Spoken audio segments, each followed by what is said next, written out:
بسم اللہ الرحمن الرحیم۔ السلام علیکم۔ سلطان صلاح الدین ایوبی رحمۃ اللہ علیہ کے دور سلطنت میں مصر کے اندر ایک غریب آدمی اپنے بیوی بچوں کے ساتھ رہتا تھا۔ وہ پیشے کے اعتبار سے موچی کا کام کرتا تھا۔ پھر ایک وقت ایسا آیا جب اس کے پاس گندم خریدنے کے لیے بھی پیسے نہیں تھے۔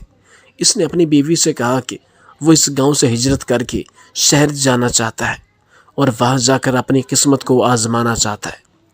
موچی اگلے دن شہر کی طرف روانہ ہو گیا۔ وہاں اس نے بازار جا کر آوازیں لگانا شروع کر دی، پرانے جوتوں کی مرمت کروا لو اور اپنے پرانے جوتے بالکل نئے جوتوں کی طرح چمکا لو۔ پہلے دن تو اسے کوئی کام نہ ملا۔ اگلے دن وہ شہر کی سڑکوں پر آواز لگاتے ہوئے گلی گلی گھوم رہا تھا۔ اچانک اسے پیچھے سے آواز آئی۔ اس نے مڑ کر دیکھا تو ایک بوڑھی عورت اپنا پرانا جوتا لیے کھڑی تھی۔ اس نے موچی سے کہا، اسے جوتے مرمت کر دو۔ اس نے بڑھیا کے گھر کے باہر پڑی کرسی پر بیٹھ کر اس کے جوتے کی مرمت کر دی۔ جب کام مکمل ہوا تو بڑھیا نے اس کی محنت کی قیمت پوچھی۔ اس نے کہا 1 سونے کا سکہ۔ اس نے اپنا تھیلا پکڑا، اگلی گلی میں چل پڑا۔ اچانک ایک اور خاتون کی آواز آئی اور اس نے بھی اسے اپنے جوتے مرمت کے لیے دے دیے۔ موچی نے اس کے جوتے کی مرمت کی اور اپنا معاوضہ لے کر چل پڑا۔ موچی نے محنت کر کے کچھ دنوں میں سونے کے سکے کما لیے، جن کے بعد اس نے گھر جانے کا فیصلہ کیا۔ اس نے 4 سکے کما لیے۔ ان میں سے 2 کا اس نے ایک گدھا خرید لیا اور باقی 2 سکے لے کر گھر کی طرف چل پڑا اور اپنا سامان گدھے پہ لاد دیا۔ اسے اپنے راستے سے ایک جنگل سے گزرنا پڑا اور وہاں اسے نئے ڈاکوؤں کا گروہ دیکھا تو پریشان ہو گیا۔ موچی دانش مند تھا۔ اس نے ہمت نہ ہاری اور ایک منصوبہ بنایا۔ اس نے ایک سونے کا سکہ گدھے کی گردن پر باندھ دیا اور چل پڑا۔ ڈاکوؤں نے اسے روک لیا اور کہا، تمہارے پاس جتنے سکے ہیں ہمیں دے دو۔ موچی نے کہا، میں غریب ہوں، میرے پاس اس گدھے کے سوا کچھ نہیں۔ یہ سنتے ہی گدھا دیکھا اور اس کے گلے سے سونے کا سکہ گر پڑا۔ اس پر ڈاکوؤں کے سردار نے پوچھا، یہ سکہ کہاں سے آیا؟ اس کے بعد اسے مارنا شروع کر دیا۔ آخر کار موچی نے انہیں کہا وہ سب کچھ بتائے گا۔ موچی نے کہا، یہ گدھا سونا پیدا کرتا ہے۔ سردار نے کہا، یہ گدھا مجھے بیچ دو اور پھر ہم تمہیں جانے دیں گے۔ یہ سن کر موچی نے کہا، میں ایسا نہیں کر سکتا۔ سردار نے کہا، میں اس کے بدلے 50 سونے کے سکے دوں گا۔ موچی رضامند ہو گیا اور اس نے ان سے کہا، باری باری ہر ایک کے ساتھ اس گدھے کو رکھنا، ورنہ آخر میں تم سب آپس میں سونے کے سکوں کے لیے لڑتے رہو گے۔ موچی نے ان سے 50 سونے کے سکے لیے اور اپنے گھر کی طرف روانہ ہو گیا۔ موچی نے پیسوں سے پولٹری فارم خریدا۔ دوسری طرف چور بھی اپنے اڈے پہ پہنچ گئے تھے۔ سردار نے کہا، میں پہلے دن اس گدھے کو رکھوں گا، اور گدھے کو اپنے ساتھ لے کر پاس سو گیا۔ اسے یقین تھا کہ میں امیر ہو جاؤں گا، پر جب صبح آنکھ کھلی تو نہ سونا پایا نہ ہی کوئی دینار۔ ایک ایک کر کے سبھی ڈاکوؤں نے اس گدھے کو ساتھ رکھا، پر سونا کسی کو نہ ملا۔ اب تمام ڈاکوؤں کو یہ یقین ہو گیا تھا کہ موچی نے ہم سے جھوٹ بولا ہے۔ وہ موچی کے گھر کی طرف چل پڑے۔ وہ فارم میں کام کر رہا تھا۔ اس نے جب ڈاکوؤں کو آتے ہوئے دیکھا تو وہ فوراً اپنی بیوی کے پاس گیا اور اس نے کہا، جب وہ ڈاکو گھر پہنچیں گے تو میرا پوچھیں گے تو انہیں بتانا کہ میں فارم میں کام کر رہا ہوں اور ہمارے کتے ٹومی کو مجھے بلانے بھیجنا۔ جب ڈاکو پہنچے تو اس کی بیوی نے ایسا ہی کیا، اگرچہ موچی گھر کے پیچھے بیٹھا انتظار کر رہا تھا۔ جب ڈاکو اس موچی کے گھر پہنچے تو اس کی بیوی نے ٹومی سے کہا کہ جاؤ اور اپنے مالک موچی کو بلا لاؤ۔ ٹومی موچی کو بلانے پہنچ گیا۔ اتنے میں موچی گھر کے پیچھے سے آ گیا۔ یہ دیکھ کر ڈاکوؤں کے سردار نے پوچھا، تم نے ہمیں دھوکہ دیا ہے، یہ گدھا سونا نہیں دیتا۔ اس پر موچی نے کہا، آج میرے پاس جو کچھ بھی ہے اس گدھے کا ہی دیا ہوا ہے۔ چوروں کے سردار نے کہا، یہ کتا بھی ہمیں بیچ دو۔ اس پر اس نے کچھ دیر تو انکار کیا، لیکن جب 40 سونے کے سکوں کی پیشکش ہوئی تو اس نے حامی بھر لی اور انہیں کتا دے دیا۔ جب یہ کتا لے کر آئے تو سردار نے اپنی بیوی سے کہا، میں باہر جا رہا ہوں، جب کوئی بلانے آئے تو ٹومی کو بھیج دینا مجھے بلانے کے لیے۔ ڈاکو جب گھر آیا تو اس کی بیوی نے اس کتے کو اسے بلانے بھیج دیا۔ کتا نہ پہنچا اور وہ اپنے مالک کے گھر چلا گیا۔ ایک ایک کر کے تمام ڈاکوؤں کے ساتھ وہ رہا، پھر بھی وہ اپنے پرانے مالک موچی کے پاس پہنچ جاتا۔ یہ دیکھ کر ان سب کو یقین ہو گیا کہ موچی نے ہمیں پھر دھوکہ دیا اور اس نے جھوٹ بولا۔ انہوں نے آپس میں مشورہ کیا، اس مرتبہ ہم بے وقوف نہیں بنیں گے اور موچی کو بھی سبق سکھائیں گے۔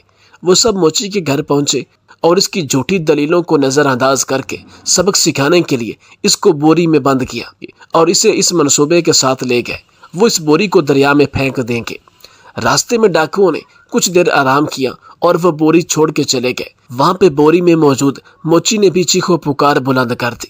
اچانک وہاں پہ ایک بندہ اپنی بکریاں چرا رہا تھا اور پاس سے گزرا۔ موچی نے کہا مجھے یہاں سے نکال دو، میں بادشاہ نہیں بننا چاہتا۔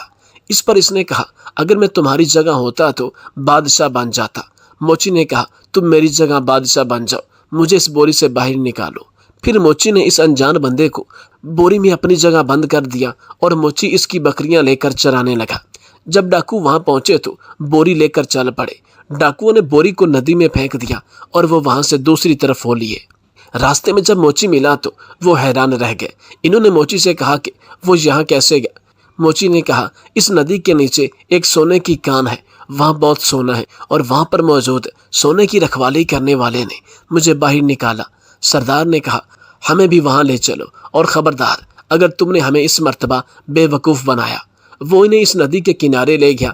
موچی نے کہا اگر تمہیں سونا چاہیے تو خود کو بوری میں بند کرنا ہوگا۔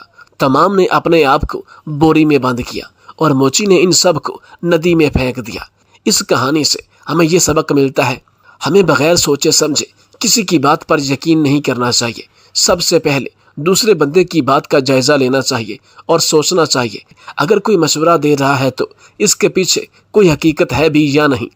اگر ڈاکوؤں کی طرح کوئی بھی سوچے سمجھے بغیر یقین کر لے گا تو اس کا حال بھی ایسا ہی ہوگا جیسا کہ ڈاکوؤں کا ہوا۔ جب سلطان صلاح الدین ایوبی نے عیسائیوں کے بے شمار قبیلے فتح کر لیے تو ایک دفعہ مسلمانوں کے عالموں کا ایک گروہ اللہ تعالیٰ کے پیغام کی دعوت دیتے ہوئے یعنی حضور صلی اللہ علیہ وسلم کی زندگی کے بارے میں تبلیغ کرتے ہوئے ایک یہودی قبیلے میں پہنچ گئے۔ جب یہودی قبیلے والوں نے مسلمان علماء کا حلیہ دیکھا تو انہوں نے ان کو اپنے قبیلے میں داخل نہیں ہونے دیا۔ مسلمان عالموں کے گروہ میں سے ایک ذاکر نامی عالم نے کہا کہ ہم آپ تک اللہ رسول کی بات پہنچانے آئے ہیں، پھر ہم چلے جائیں گے۔ ہم آپ میں سے کسی کو کوئی نقصان نہیں پہنچانا چاہتے، لیکن یہ قبیلے والے باضد تھے کہ تم مسلمان ہمارے قبیلے میں داخل نہیں ہو سکتے، تم لوگ ہمیں گمراہ کرنے کی نیت سے آئے ہو۔ اتنے میں ایک یہودی عالم جو کافی بڑی عمر کا تھا، اس نے ان تمام یہودی قبیلے والوں کو چپ کرایا اور ان مسلمان عالموں سے مخاطب ہوتے ہوئے کہنے لگا تم اپنے رسول صلی اللہ علیہ وسلم کی زندگی کے بارے میں ہم سب کو بتانا چاہتے ہو؟ ذاکر نامی عالم نے کہا جی بالکل، بس اور کچھ نہیں۔ اس یہودی بزرگ عالم نے کہا کہ اچھا یہ بتاؤ کہ جس نبی کا پیغام آپ پہنچانے آئے ہو اس نبی کا تو کوئی استاد نہیں، اس نے تو کسی انسان سے علم حاصل نہیں کیا، یعنی کہ کسی مکتب میں نہیں پڑھا، تو پھر اسے دنیا جہاں کے علوم کیسے مل گئے؟ یہ سوال سنتے ہی تمام مسلمان علماء اور ان کا سربراہ ذاکر نامی عالم سب خاموش ہو گئے۔ دوبارہ پھر سے اس یہودی بزرگ عالم نے کہا کہ یہ بتاؤ کہ تمہارے نبی صلی اللہ علیہ وسلم کا سینہ مبارک کتنی بار چاک کیا گیا اور کیوں، کس مقصد کے لیے چاک کیا گیا، یعنی کہ سینے مبارک کو چیر کیوں لگائے گئے اور پھر ان زخموں کو کیسے بھرا گیا اور ان کا سینہ مبارک چاک کرنا کیوں ضروری تھا؟ یہ سنتے ہی تمام مسلمان عالموں کا گروہ خاموش ہو گیا، کیونکہ یہ عالم ان سوالوں سے ناواقف تھے اور ان کے جوابات نہیں جانتے تھے۔ اس یہودی عالم نے کہا کہ جاؤ اور اپنے سب سے بڑے عالم سے ان سوالوں کا جواب پوچھو، جب تمہیں ان سوالوں کے جوابات آ جائیں تو ہمیں آ کر بتا دینا، پھر تم اس قبیلے میں رہ بھی سکتے ہو اور اپنے نبی کریم کا پیغام بھی دے سکتے ہو، کیونکہ اس وقت تو تمہیں اپنے رسول کی زندگی کی بنیادی چیزوں کے بارے میں بھی علم نہیں، تو تم ہمیں کیا سکھاؤ گے یا کیا بتاؤ گے؟ پھر یہ سارے مسلمان عالم شرمندہ ہو کر سلطان صلاح الدین ایوبی رحمۃ اللہ علیہ کے دربار میں حاضر ہوئے اور یہ سارا ماجرا ان کو بیان کیا۔ یہ سننے کے بعد سلطان صلاح الدین ایوبی رحمۃ اللہ علیہ نے کہا کہ وہ بزرگ انتہائی عقل مند ہے۔ اپنے دربار میں موجود تمام قاضیوں اور مقدمات کو 2 دن کے بعد سننے کا ٹائم دیا اور کہنے لگے کہ بات میرے آقا حضور صلی اللہ علیہ وسلم کی ہے، اس لیے میری زندگی میں ان سے بڑھ کر کچھ نہیں۔ یہ مقدمات تو پھر بھی سنے جا سکتے ہیں، لیکن اللہ کے دین اور رسول اللہ صلی اللہ علیہ وسلم پر کوئی انگلی نہ اٹھا سکے، اس لیے میرا جانا بہت ضروری ہے۔ پھر سلطان صلاح الدین ایوبی رحمۃ اللہ علیہ ان مسلمان عالموں کے گروہ کے ساتھ مل کر اسی یہودی قبیلے میں پہنچا تو وہی بزرگ ان سے مخاطب ہوا اور کہنے لگا کہ تم لوگ دوبارہ پھر آ گئے ہو، مجھے تو تمہارا مقصد کوئی اور لگتا ہے۔ اتنے میں ایک روبدار آواز بلند ہوئی اور فرمایا کہ میرا نام سلطان صلاح الدین ایوبی ہے۔ آپ نے فرمایا اے یہودی عالم، تو جو پوچھنا چاہتا ہے پوچھ لے، تیرے سامنے کوئی بڑا عالم نہیں کھڑا بلکہ محمد کا ایک ادنا سا غلام ہے، اور محمد کے علم کے سمندر میں سے صرف ایک نقطہ مجھے عطا کیا گیا ہے۔ یہ سن کر اس یہودی عالم نے اپنا سوال دہرایا کہ نبی پاک صلی اللہ علیہ وسلم کو دنیا جہاں کے تمام علوم کیسے ملے، اور حضور صلی اللہ علیہ وسلم کا سینہ مبارک 4 دفعہ کیوں چاک کیا گیا؟ پھر سلطان صلاح الدین ایوبی رحمۃ اللہ علیہ نے اپنے ایک خاص لہجے میں بیان کیا کہ ایک روز گھر سے باہر سب بچے کھیل رہے تھے، انہوں نے دیکھا کہ 2 آدمی آئے، یہ بڑے حسین و جمیل، خوبصورت اور شاندار آدمی تھے، نہایت عمدہ صاف لباس پہنے ہوئے۔ انہوں نے حضرت محمد صلی اللہ علیہ وسلم کو اٹھایا اور ان کو الگ لے گئے۔ اس وقت آپ صلی اللہ علیہ وسلم کی عمر مبارک 4 سال تھی۔ بچے دوڑتے ہوئے گھر پہنچے، وہاں سے حضرت حلیمہ اور ان کے شوہر دوڑے ہوئے آئے، دیکھا کہ محمد صلی اللہ علیہ وسلم اپنی جگہ موجود ہے اور کوئی آدمی وہاں موجود نہیں۔ محمد خوش و خرم ہے، مسکرا رہے ہیں، البتہ چہرے پر کچھ اثر ہے۔ ان سے پوچھا بیٹا کیا ہوا، کون آدمی تھے، وہ تمہیں کیوں اٹھا لائے تھے، وہ کہاں چلے گئے؟ حضور صلی اللہ علیہ وسلم نے اپنی معصوم زبان سے سارا قصہ سنا دیا کہ ان دونوں نے مجھے لٹا کر یہاں سے یہاں تک سینہ کی طرف اشارہ کرتے ہوئے چاک کیا، پھر گوشت کا ایک لوتھڑا دل نکالا، اس کو چیر کر سیاہ دانہ اس میں سے نکالا، صاف پانی ان کے پاس تھا، اس سے دھویا، پھر اس کو اپنی جگہ رکھ دیا اور ٹھیک کر کے چلے گئے۔ مجھے تکلیف کچھ نہیں ہوئی بلکہ ٹھنڈک سی معلوم ہوئی اور اب تک معلوم ہو رہی ہے۔ حضرت حلیمہ اور حضرت حارث حضور صلی اللہ علیہ وسلم کو چمکارا، پیار کیا، سینہ سے لگا کر گھر لے آئے۔ دوسری بار شق صدر کا واقعہ آپ کو 10 سال کی عمر میں پیش آیا۔ یہ حضرت ابو ہریرہ سے صحیح ابن حبان اور دلائل ابی نعیم وغیرہ میں مذکور ہے۔ جب دوسری مرتبہ شق صدر ہوئی تو آپ صلی اللہ علیہ وسلم خوف زدہ ہو کر جلدی سے اپنی والدہ کے پاس چلے گئے اور سارا ماجرا بیان کیا۔ آپ کی والدہ چونکہ یہ بات جانتی تھی کہ آپ پر ضرور نبوت ہوگی، آپ صلی اللہ علیہ وسلم کو تسلی دی اور گود میں بٹھا لیا۔ اللہ نے ایسا کر کے آپ صلی اللہ علیہ وسلم کے قلب کو دنیاوی خواہشات سے پاک کیا، اور اس کے بعد آپ صلی اللہ علیہ وسلم ایک اللہ سے رجوع کرنے لگے اور بتوں کی پوجا کرنے کی بجائے اللہ کی عبادت کرتے، جیسا کہ ان سے قبل انبیاء نے ایک اللہ کی عبادت کا حکم دے رکھا تھا۔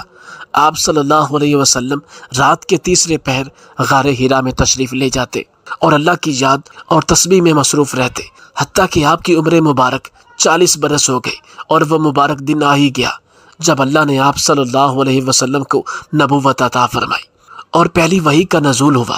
یہ 27 رجب کی مبارک رات تھی۔ حضور صلی اللہ علیہ وسلم رات کے تہائی حصے میں غار حرا میں عبادت میں مصروف تھے کہ اچانک جبرائیل علیہ السلام آپ کی خدمت میں حاضر ہوئے، آپ کو سلام کیا اور پہلے کی طرح آپ صلی اللہ علیہ وسلم کا سینہ مبارک چاک کیا، اسے آب زمزم سے 3 مرتبہ دھویا اور اسی طرح آپ کے قلب کو دوبارہ اس کی جگہ پر رکھ دیا۔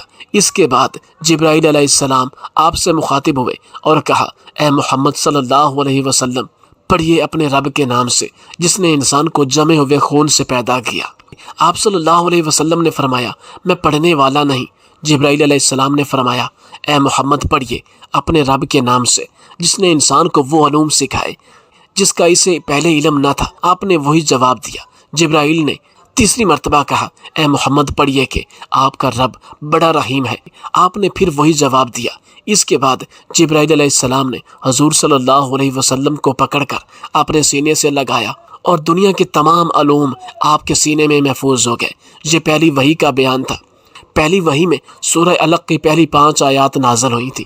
اس وحی سے آپ صلی اللہ علیہ وسلم کے جسم مبارک پر لرزہ طاری ہو گیا اور آپ صلی اللہ علیہ وسلم اپنے گھر کی طرف روانہ ہوئے۔ اس وقت آپ کی عمر 40 برس تھی۔ آپ صلی اللہ علیہ وسلم گھر پہنچے اور حضرت خدیجہ الکبریٰ رضی اللہ تعالی عنہا سے فرمایا کہ مجھے چادر اوڑھ دو۔ اس کے بعد آپ صلی اللہ علیہ وسلم نے انہیں تمام واقعہ بیان کیا۔ حضرت خدیجہ رضی اللہ تعالی عنہا نے آپ کو تسلی دیتے ہوئے فرمایا، آپ خوف زدہ نہ ہوں، آپ ہمیشہ غریبوں اور یتیموں کی مدد کرتے ہیں، کمزوروں کا بوجھ اٹھاتے ہیں اور دوسروں پر رحم فرماتے ہیں۔ بے شک اللہ آپ کو اس حال میں تنہا نہیں چھوڑے گا۔ اس کے بعد آپ صلی اللہ علیہ وسلم پر وحی کا سلسلہ شروع ہو گیا اور 23 سال تک جاری رہا۔ اس عرصہ میں اللہ نے وحی کے ذریعے اپنے دیگر احکامات کے علاوہ قرآن پاک بھی نازل فرمایا۔ چوتھی مرتبہ آپ صلی اللہ علیہ وسلم کے قلب مبارک کو معراج کی رات میں سفر معراج سے پہلے آب زمزم سے دھویا گیا تھا۔ سلطان صلاح الدین ایوبی کی زبان سے گویا ہیرے موتیوں کی طرح الفاظ نکل رہے تھے۔ یہودی لوگوں کو سانس لینا تک بھول گئی تھی اور فرمانے لگے کہ یہ تھے شک صدر کے واقعات۔ پھر سلطان صلاح الدین ایوبی نے سارے مجمع کو مخاطب کرتے ہوئے فرمایا کہ پہلی مرتبہ شک صدر کی حکمت یہ تھی کہ حضور صلی اللہ علیہ وسلم ان وسوسوں اور خیالات سے محفوظ رہیں جن میں بچے مبتلا ہو کر کھیل کود اور شرارتوں کی طرف مائل ہو جاتے ہیں۔ دوسری بار 10 برس کی عمر میں شک صدر ہوا تاکہ جوانی کی پرآشوب شہوتوں کے خطرات سے آپ بے خوف ہو جائے۔ تیسری بار غار ہیرا میں شک صدر ہوا اور آپ صلی اللہ علیہ وسلم کے قلب میں نور سکینہ بھر دیا گیا تاکہ آپ وہی الہی کے عظیم اور گراں بار بوجھ کو برداشت کر سکے۔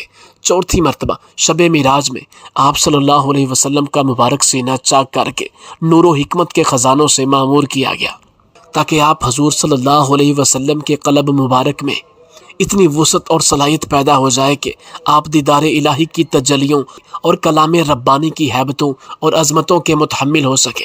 سیرت مصطفیٰ اس واقعہ کا نام شرح صدر بھی ہے، شک صدر بھی ہے۔ سلطان صلاح الدین ایوبی رحمۃ اللہ علیہ کا یہ نہایت ایمان افروز اور علم سے بھرپور بیان سن کر وہ یہودی بزرگ اور وہ سارا قبیلہ مسلمان ہو گیا، اور یہ وہ قبیلہ ہے جسے سلطان صلاح الدین ایوبی نے بغیر کسی جنگ کے فتح کیا تھا۔ اس میں کوئی شک نہیں کہ نبی اکرم صلی اللہ علیہ وسلم کی حیات طیبہ کے واقعات بیان کرتے کرتے انسان کی زندگی تو ختم ہو سکتی ہے لیکن ان کی شان نہیں۔ ایک دفعہ سلطان صلاح الدین ایوبی رحمۃ اللہ علیہ کا گزر مصر کے ایک قدیم قبیلے جداوا سے ہوا۔ سفر میں ہی ظہر کی نماز کا وقت ہوا تو سلطان اس قبیلہ کی مسجد میں گئے۔ مؤذن نے اذان دی لیکن اس کے بعد صرف ایک بزرگ کے علاوہ اور کوئی شخص مسجد میں نماز پڑھنے نہیں آیا۔ سلطان نے پوچھا کہ یہ گھر مسلمانوں کے ہیں؟ تو مؤذن نے کہا کہ جی ہاں، یہ گھر مسلمانوں کے ہیں۔ سلطان نے کہا کہ قبیلے میں سب خیریت ہے؟ مؤذن نے کہا کہ جی، ہر روز کا معمول ہے، آپ مسافر ہیں لہٰذا آپ کو نہیں پتہ۔ سلطان نے مؤذن سے کہا کہ آپ خاموش ہو جائیں۔ پھر سلطان اس مؤذن کو مارنے لگے جس سے یہ بلند آوازیں نکالنے لگا تو اچانک پورا قبیلہ مسجد میں امڑ آیا۔ پھر ان سب نے سلطان کو پکڑ کر ایک دفعہ سلطان صلاح الدین ایوبی رحمۃ اللہ علیہ کا گزر مصر کے انتہائی قدیم قبیلے جداوا سے ہوا۔ سلطان اس وقت اپنے دربار سے نکل کر منصورہ شہر کی طرف جا رہے تھے۔ راستے میں ظہر کی نماز کا وقت ہوا تو آپ اس قبیلہ کی مسجد میں گئے۔ چونکہ اس وقت آپ نے بیس بدلا ہوا تھا، ایسے ہی آپ مسجد پہنچے، اپنے گھوڑا کو باہر ایک درخت کے ساتھ باندھا، اندر گئے تو دیکھا کہ ایک شخص اذان دے رہا ہے۔ اس مسجد کے ارد گرد کافی گھر موجود تھے۔ سلطان نے بھی وضو کیا، پھر بیٹھ گئے۔ کچھ دیر بعد سلطان نے مؤذن سے کہا کہ جماعت کا وقت ہو چکا ہے لیکن مسجد میں آپ کے سوا کوئی نمازی نہیں آیا، اس کی کیا وجہ ہے؟ قبیلہ میں سب خیریت تو ہے؟ وہ مؤذن نہیں جانتا تھا کہ یہ اس سلطنت کے سلطان ہے۔ اس نے کہا کہ بھائی صاحب، اس مسجد میں بس اتنے ہی نمازی آتے ہیں، کبھی 2 کبھی 3 اور بعض دفعہ تو میں اکیلا ہی نماز پڑھ کے چلا جاتا ہوں۔ سلطان نے کہا کہ کیا یہ ارد گرد گھر مسلمانوں کے ہیں؟ مؤذن نے ٹھنڈیا بھر کر کہا کہ جی ہاں، میں نے کئی دفعہ اعلانات کیے ہیں، لوگوں کو اللہ کے گھر آنے کی دعوت دی ہے، کوئی آتا ہے کوئی نہیں آتا، اپنی مرضی کرتے ہیں، اب میں کسی پر زور زبردستی تو نہیں کر سکتا۔ قصہ مختصر یہ کہ سلطان نے کچھ دیر بعد دوبارہ پھر اذان دے دی۔ دوسری دفعہ اذان سن کر تقریباً سارا قبیلہ ہی مسجد میں امڑ آیا۔ ہر کوئی یہی کہہ رہا تھا کہ دوسری مرتبہ اذان کس نے دی ہے۔ چند لوگ مؤذن سے جھگڑنے لگے تو مؤذن نے کہا کہ میں نے دوسری مرتبہ اذان نہیں دی بلکہ یہ مسافر ہے جس نے اذان دی ہے۔ میں بھی آپ کی طرح ان سے پوچھ رہا تھا لیکن یہ کچھ بتا نہیں رہے تھے۔ پھر لوگوں کا رخ سلطان کی طرف ہو گیا اور غصے اور تلخ جملوں سے پوچھنے لگے کہ کیا آپ پاگل ہو گئے ہیں؟ جب مؤذن نے آپ سے کہا ہے کہ میں ایک دفعہ اذان دے چکا ہوں تو پھر آپ نے اذان کیوں دی؟ جب سلطان نے اپنی پگڑی والے کپڑے کو اپنے چہرے سے ہٹایا تو چند لوگوں نے انہیں پہچان لیا کہ یہ تو سلطان صلاح الدین ایوبی ہیں۔ وہ دوڑ کر سلطان کے پاس آئے اور ان سے معذرت کرنے لگے کہ ہم نے آپ کے ساتھ گستاخانہ رویہ رکھا، ہم معافی چاہتے ہیں۔ جب لوگوں نے یہ الفاظ سنے تو ایک سناٹا چھا گیا، تمام لوگ، تمام قبیلے والے خاموش ہو گئے۔ سلطان نے کہا کہ جب پہلی بار اذان ہوئی تو کوئی نہیں آیا، اور دوبارہ اذان کیوں ہوئی اس پر سب آ گئے ہو، سب جھگڑنے لگے ہو، ہر کوئی اتنے تلخ رویے سے، اتنے غصے سے بول رہا ہے۔ کیا تم لوگ مسلمان نہیں ہو؟ کیا یہ اللہ کا گھر نہیں؟ اللہ نے تمہارے گھر کو آباد کیا ہے اور تم نے اللہ کے گھر کو ویران کر دیا ہے، تم کیسے مسلمان ہو؟ سلطان نے کہا کہ جس نے یہ سب کچھ تمہیں دیا، یہ زمین دی جہاں تم آرام سے رہتے ہو، تم آزاد ہو، تمہارا سربراہ مسلمان ہے، تمہیں کوئی تنگی نہیں، تو تم اس خدا کو بھول گئے ہو کیا؟ سلطان کے یہ الفاظ سن کر پورے قبیلے کے سر شرم سے جھک گئے اور ہر کوئی آنکھیں جھکا رہا تھا۔ کسی میں ہمت نہیں ہو رہی تھی کہ سلطان کی آنکھوں میں آنکھیں ڈال سکے۔